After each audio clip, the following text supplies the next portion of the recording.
Hello everyone, तुलसीरामजी Gaikwad Patil college of engineering and टेक्नॉलॉजीमध्ये आपलं स्वागत आहे. मी professor Jeevan Dayankar from computer science and engineering department. I welcome you for the lecture.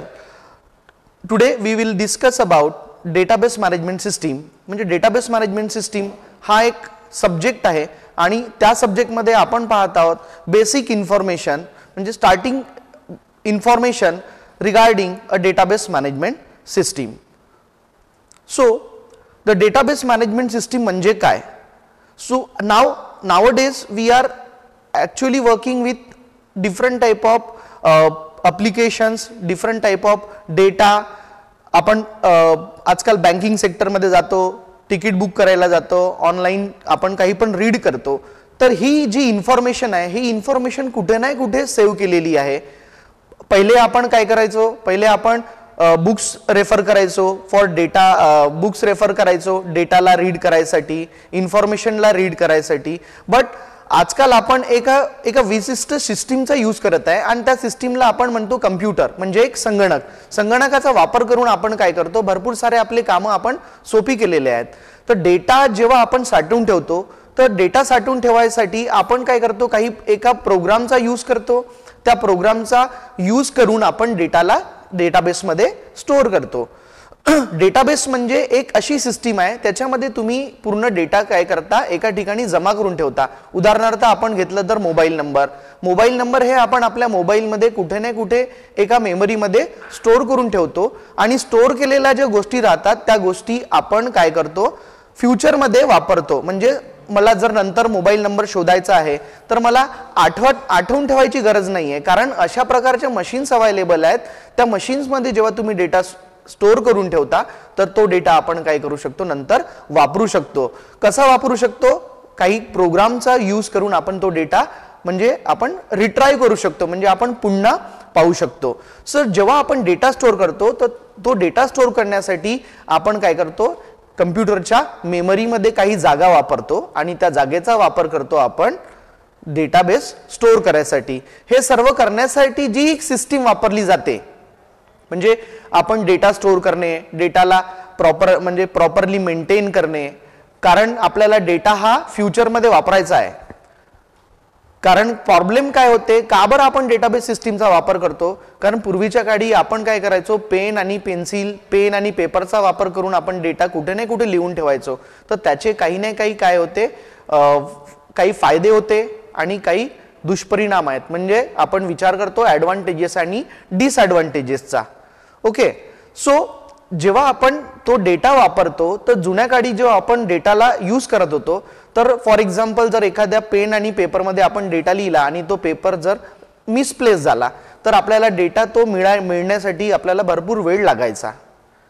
ठीक आहे, तर त्या वेळेला आपण सेव्ह करायसाठी आणि जे काही प्रॉब्लेम्स होते त्या ट्रॅडिशनल कन्सेप्ट सोबत ते प्रॉब्लेम सॉल्व्ह करायसाठी आपण डेटाबेस मॅनेजमेंट सिस्टीमचा वापर करतो.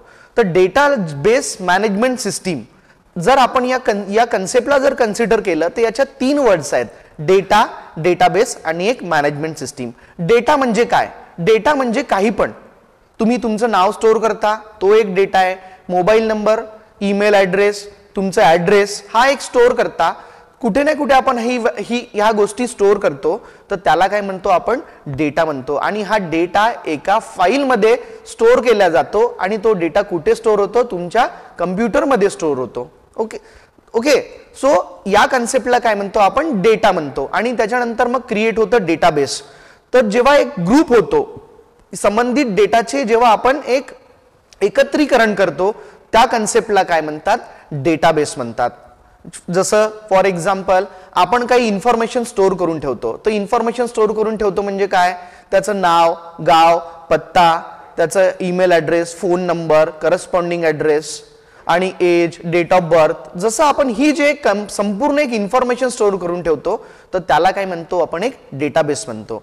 आणि डेटाबेस मॅनेजमेंट सिस्टीम म्हणजे काय, डेटाबेस मॅनेजमेंट सिस्टीम म्हणजे अशी एक सिस्टीम आहे, त्या सिस्टीमचा वापर करून आपण भरपूर सारे आपले काम सोपी करू शकतो. म्हणजे आपण त्याला म्हणतो की एक सॉफ्टवेअर एक असा सॉफ्टवेअर त्याचा वापर करून आपण काय करू शकतो, डेटाबेसची माहिती मीन्स सुयोग्यरित्या घेऊ शकतो. म्हणजे मला मी एकदा जर स्टोअर केलेली इन्फॉर्मेशन ही मला जर पुन्हा पाहिजे असेल तर आपण एक सिस्टीम बनवलेली आहे. त्या सिस्टीम मध्ये काय करतो आपण, डेटाबेस म्हणजे डेटा इन्सर्ट करू शकतो, डेटाला डिलीट करू शकतो, आणि ऍड करणे, डिलीट करणे, अपडेट करणे आणि सिलेक्ट सुद्धा करणे, याने जेव्हा गरज असेल तेव्हा त्या डेटाचा वापर करणे. ह्या सर्व सोयी कोण प्रोव्हाइड करतं? ह्या सर्व सोयी आपल्याला प्रोव्हाइड करतं एक डेटाबेस मॅनेजमेंट सिस्टीम, म्हणजे एक सॉफ्टवेअर. त्याच्यानंतर जेव्हा आपण डेटाबेस मॅनेजमेंट सिस्टीमचा वापर करतो तो काहीतरी आपल्याला फीचर्स प्रोव्हाइड करतो. म्हणजे कसं आहे की डेटा तयार करणे, डेटा तयार केल्यानंतर डेटाला स्टोअर करणे, देन त्याला जो डेटा राहतो तो आपल्याला एका टेबलमध्ये आपण स्टोअर करतो, आणि डेटावर आपण वेगवेगळे means different type of operations म्हणतो आपण त्याला. ऑपरेशन्स करणे म्हणजे काहीतरी वर्क करणे, म्हणजे इन्सर्ट करणे हे एक ऑपरेशन आहे, डिलीट हे एक ऑपरेशन आहे, अपडेट हे एक ऑपरेशन आहे, आणि त्याच्यानंतर सिलेक्ट करणे सुद्धा हे एक ऑपरेशन आहे. सर डेटाबेस वापरण्याचे मग फायदे काय आहे?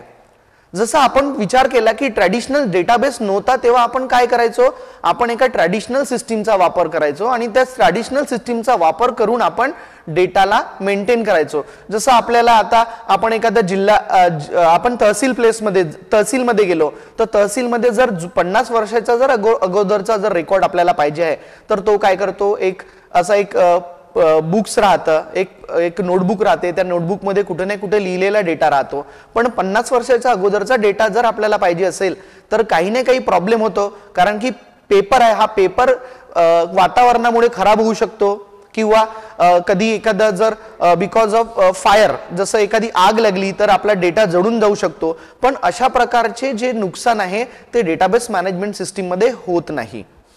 आणि एकच डेटा जेव्हा आपण डेटाबेसमध्ये डेटा स्टोअर करतो तर काय होतं की मल्टिपल युजर म्हणजे भरपूर सारे पर्सन ते काय करतात, त्या डेटाला ऍक्सेस करू शकतात. आणि जे आपण मॅनेजमेंट म्हणतो याने व्यवस्थापन म्हणतो, जे डेटाचं जे व्यवस्थापन आहे ते एका आपण अचूकपणे मीन्स विदाउट एनी फेल आपण काय करतो ते मॅनेजमेंट करू शकतो.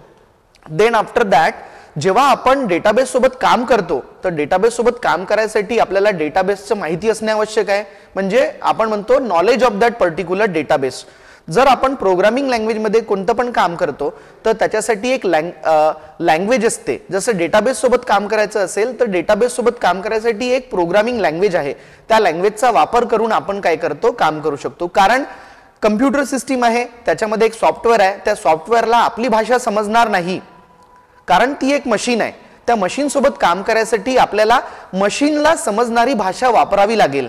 तर त्याच्यासाठी एक प्रोग्रामिंग लँग्वेज आहे, त्या प्रोग्रामिंग लँग्वेजचं नाव आहे SQL. आपण काय म्हणतो त्याला, SQL म्हणजे स्ट्रक्चर्ड क्वेरी लँग्वेज. त्या लँग्वेजचा वापर करून आपण डेटाबेस सोबत ऑपरेशन करू शकतो. आणि ती लँग्वेज काय प्रोव्हाइड करते, तर ती लँग्वेज आपल्याला भरपूर सारे फीचर्स प्रोव्हाइड करते. त्या फीचर्सचा वापर करून आपण डेटाबेस सोबत काम करू शकतो. जे डेटाबेस सोबत आपण इन्सर्ट, अपडेट, डिलीट ऑपरेशन करतो त्याला काय म्हणतात, manipulation within a database. Then after that तर डेटाबेसचे ऍडव्हान्टेजेस तर भरपूर आहे, पण त्याचे काही डिसएडव्हान्टेजेस आहे. म्हणजे डेटाबेस जर वापरायचा असेल तर आपल्याला तो सॉफ्टवेअर विकत घ्यावा लागेल. तर विकत घेण्यासाठी जो काही आपल्याला काही ना काही पे करावं लागेल. जर डेटाबेस सोबत काम करायचं असेल तर स्किल पर्सन लागते. जसं एखाद्या मशीनला काम करायचं असेल, तर जसं ड्रायव्हिंग करायचं असेल तर ड्रायव्हिंग लायसन्स रिक्वायर्ड आहे, किंवा मला ड्रायव्हिंग येणं आवश्यक आहे. तर ड्रायव्हिंग लायसन्स असणे आणि ड्रायव्हिंग येणे हे आवश्यक असल्यामुळे आपण काय करतो, तिथे आपण ती पर्टिक्युलर व्हेकल चालवू शकतो. तसं सॉफ्टवेअर चालवायसाठी आपल्याला काही ना काही ट्रेनिंगची आवश्यकता आहे. तर जेव्हा आपण ट्रेनिंग घेऊ तर आपल्याला ट्रेनिंग घ्यायसाठी काही ना काही पैसे मोजावे लागतील. म्हणजे आपण we can say that we have to pay some money. आपल्याला पैसे खर्च करावे लागतात.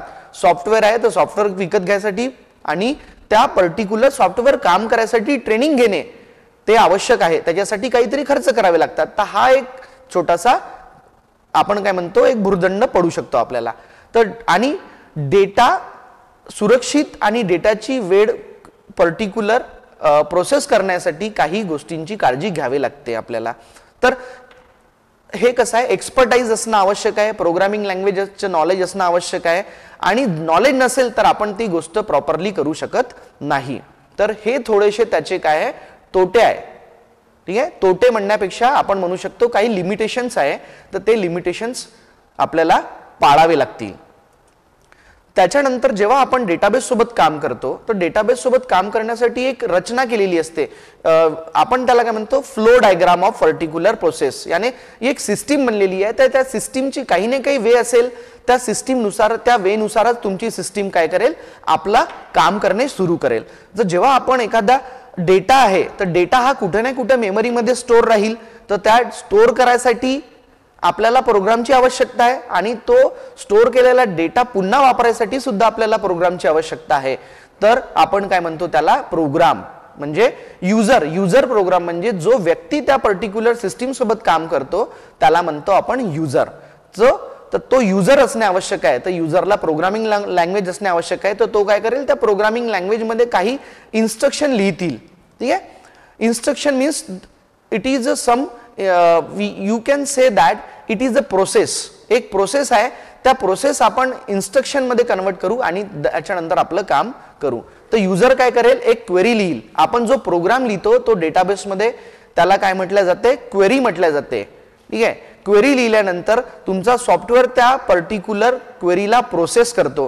प्रोसेस केल्यानंतर तुमचा सॉफ्टवेअर पर्टिक्युलर डेटाबेसला ऍक्सेस करतो, आणि ऍक्सेस करायच्या वेळेस काही माहिती तुमच्या डेटाबेसमध्ये स्टोअर होते आणि काही माहिती ही तुमच्या एका प्रायमरी डेटाबेसमध्ये स्टोअर होते. म्हणजे आपण जो बेसिक इन्फॉर्मेशन होतं, याने कोणता युजर लॉग इन झाला, कोणती इन्फॉर्मेशन बघितली, त्या युजरने कोणते ऑपरेशन परफॉर्म केले, ही जेवढी इन्फॉर्मेशन असते त्याला म्हणतात मेटा डेटा. मेटा डेटा म्हणजे डेटा अबाउट डेटा, याने ज्या डेटावर तुम्ही काम केलंय त्या डेटाशी रिलेटेड जी माहिती असते. तर ही माहिती कशासाठी रिक्वायर्ड आहे, कारण बिकॉज ऑफ टेक्निकल प्रॉब्लेम, काही प्रॉब्लेम येऊ शकतात, नेटवर्कची समस्या येऊ शकते. त्याच्यानंतर ही एक कम्प्युटर ही एक मशीन आहे, त्या मशीनमध्ये काही ना काही प्रॉब्लेम येऊ शकते. तर मशीन काही ना काही प्रॉब्लेम असल्यामुळे खराब पण होऊ शकतो, काही प्रॉब्लेम फॉल्ट येऊ शकतो.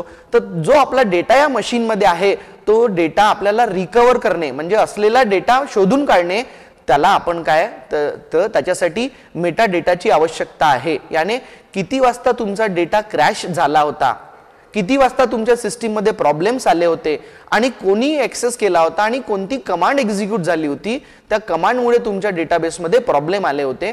तर हे सर्व गोष्टी तुम्ही काय करता, डेटाबेसमध्ये त्या मेटा डेटामध्ये मेंटेन करता. तर ते सर्व प्रोसेस करण्यासाठी तुम्हाला काय असणे आवश्यक आहे, सॉफ्टवेअर असणे आवश्यक आहे, आणि एक युजर असणे आवश्यक आहे. त्या युजरच्या थ्रूच तुमचा डेटा डेटाबेसमध्ये जाईल आणि तिथून डेटाबेसमधून डेटा बाहेर येईल. अशा प्रकारे आपण एक सिस्टीम क्रिएट केलेली आहे. त्या सिस्टीमचा वापर करून तुम्ही काय करू शकता, डेटाबेसमध्ये काम करू शकता. त्याच्यानंतर जेव्हा आपण डेटाबेसमध्ये काम करतो तर डेटाबेसचे काही टाइप्स आहेत. जसं आपण डेटाबेस टाइप्स ऑफ डेटाबेस आहेत, तर त्याच्यामध्ये डिस्ट्रीब्युटेड डेटाबेस आहे, म्हणजे तुमचा डेटा काय डिस्ट्रीब्युटेड मॅनर मध्ये कुठे ना कुठे स्टोर्ड आहे. रिलेशनल डेटाबेस आहे. रिलेशनल डेटाबेस असणे म्हणजे काय, एका डेटाचं दुसऱ्या डेटा सोबत रिलेशन असणे.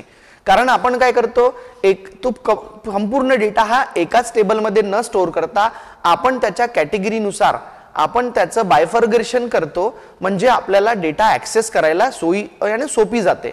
त्याच्यानंतर आहे object oriented database, open source database, no SQL database, OLTP online transaction processing हा एक डेटाबेस आहे. ग्राफ एक डेटाबेस आहे, पर्सनल एक डेटाबेस असतो, आणि मल्टी डायमेन्शनल एक डेटाबेस असतं. असे डिफरंट टाइप्सचे डेटाबेस मार्केटमध्ये अवेलेबल आहे. तर बेसिकली आपण जेव्हा काम करतो तेव्हा आपण रिलेशनल डेटाबेस मॅनेजमेंट सिस्टीम या कन्सेप्ट सोबत काम करतो. याच कन्सेप्ट सोबत याच्यासाठी आपण काम करतो रिलेशनल डेटाबेस मॅनेजमेंट सोबत, कारण आपल्याला डेटा प्रॉपरली मेंटेन करायचा आहे. म्हणजे डेटाबेसला आपण याच्यासाठी डेटाबेसचं वापरण्याचं महत्त्व काय आहे की डेटा रिपीट नाही झाला पाहिजे. रिपीट झाला म्हणजे आपल्या डेटाबेसचं काही महत्त्व नाही आहे. रिपीट होईल तर तेवढीच मेमरी वेस्ट होईल आणि जेव्हा आपण डेटा शोधण्याचा प्रयत्न करू तर आपल्याला रिपिटेशन ऑफ डेटा मिळेल. तर हे अवॉइड करायसाठी आपण काय करतो, डेटाबेस मॅनेजमेंट सिस्टीमचा वापर करतो आणि याच्यात पण आपण काय यूज करतो, रिलेशनल डेटाबेस मॅनेजमेंट सिस्टीम. आणि सपोज एखादा आपल्याला सॉफ्टवेअर बनवायचा आहे तर एक सॉफ्टवेअर हे एका सॉफ्टवेअरमध्ये एकच गोष्टी नसते, एका सॉफ्टवेअरमध्ये भरपूर साऱ्या गोष्टी कनेक्टेड असतात.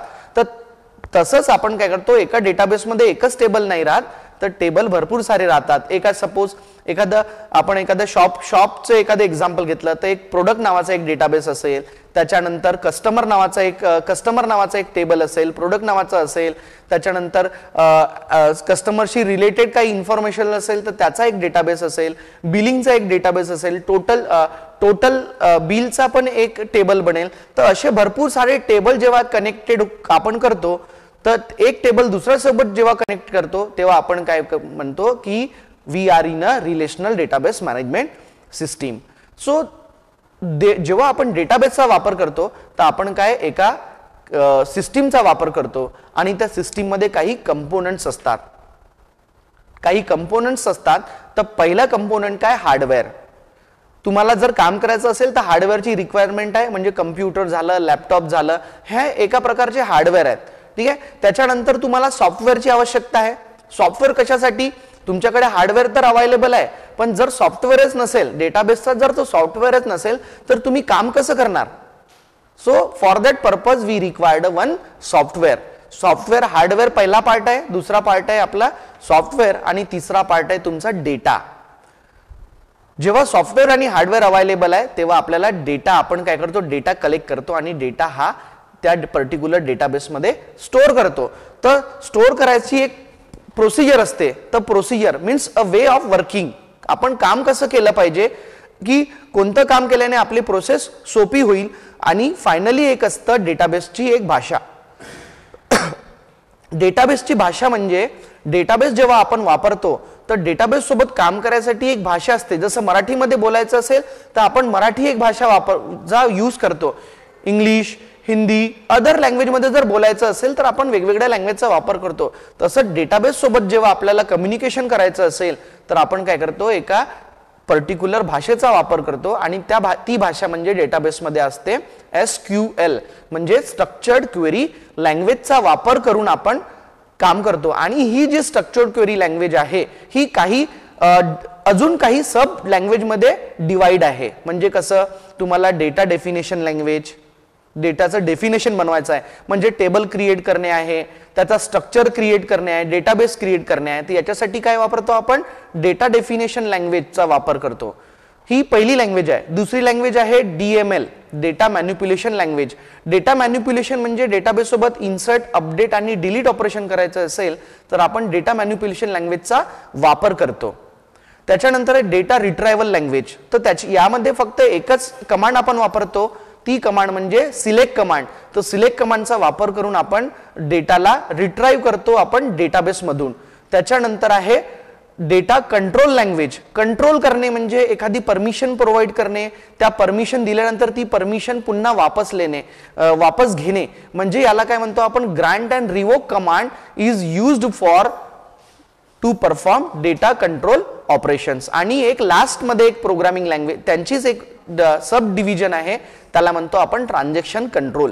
ट्रान्झॅक्शन कंट्रोल लँग्वेज म्हणजे ट्रान्झॅक्शन म्हणजे एक simple work of unit, it is called as a transaction. जे आपण काम करतो त्याला काय म्हणतो, ट्रान्झॅक्शन म्हणतो. जसं आपण पैसे पाठवले म्हणजे आपण ट्रान्झॅक्शन केलं, पैसे रिसीव्ह केले म्हणजे ट्रान्झॅक्शन झालं.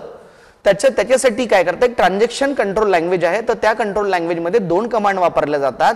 त्या कमांडचं नाव आहे रोलबॅक आणि कमिट. कमिट करणे म्हणजे तुमचा डेटा परमनंटली सेव्ह करणे आणि रोलबॅक करणे म्हणजे एक स्टेप मागे येणे. म्हणजे काही काम केलंय पण ते काम चुकलं तर तुम्ही काय करता, एक स्टेप मागे येऊ शकता. सो तर ही आहे पूर्ण तुमच्या डेटाबेस काय असतो, डेटाबेसमध्ये कसे ऑपरेशन केले जातात, डेटाबेसचे कंपोनेंट्स काय आहेत. तर हे आपण आज डिस्कस केलेलं आहे. धन्यवाद.